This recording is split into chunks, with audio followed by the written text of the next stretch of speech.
అందరికీ నమస్కారం అండి. మా అత్తమ్మ మాట స్వాగతం. ఈరోజు తెల్లపిండి ఆనపకాయ కర్రీ చేస్తున్నానండి. ఆషాఢ మాసం కాదండి, తెల్లపిండి తినాలి కాబట్టి ముందుగా ఆనపకాయ ముక్కలు ఇలా చిన్న చిన్న ముక్కల కింద కట్ చేసుకుని ఉడికించుకోవాలండి. ముందు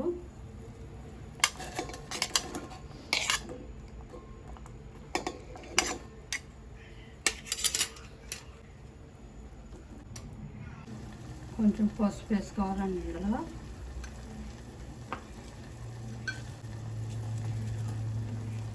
బాగా మగ్గనివ్వాలండి. ఇది ముక్కలు బాగా మగ్గాలి. మగ్గాను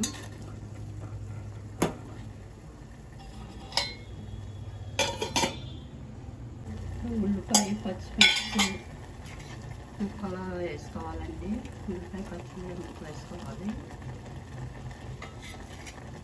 కాసేపు ఉడకనివ్వాలండి. ఇవ్వండి ఆనపకాయ ముక్కలు సగం ఉడికినవి. ఇప్పుడు తెల్లపిండి వేసుకోవాలండి. ఆనపకాయ సలవ కాదండి, తెల్లపిండి వేడి బాలింతరాలు కూడా తినొచ్చండి. ఇది కలిపి చేసుకుంటే చాలా బాగుంటుందండి. పిండి ఇప్పుడు కొంచెం కారం వేసుకోవాలండి.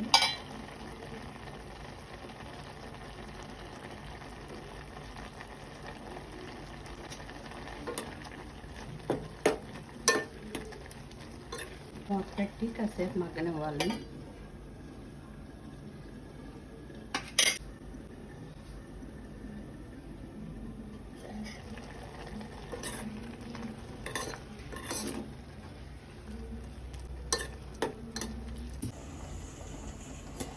ఉడికిపోయింది. ఆనపకాయ తెల్లపిండి నీళ్ళు లేకుండా చక్కగా ఉడికిపోయిందండి. ఇప్పుడు తాలింపు వేసుకోవాలి.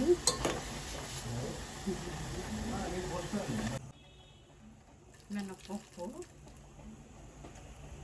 పోపు దోరగా వేయించుకోవాలండి. పప్పు నూనెతో నెయ్యి కానీ తాలింపు వేసుకుంటే చాలా బాగుంటుందండి. పోపు వేగింది.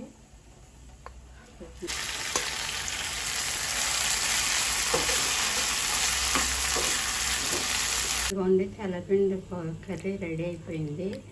ఆషాఢం స్పెషల్ ఆనపకాయ తెల్లపిండినండి.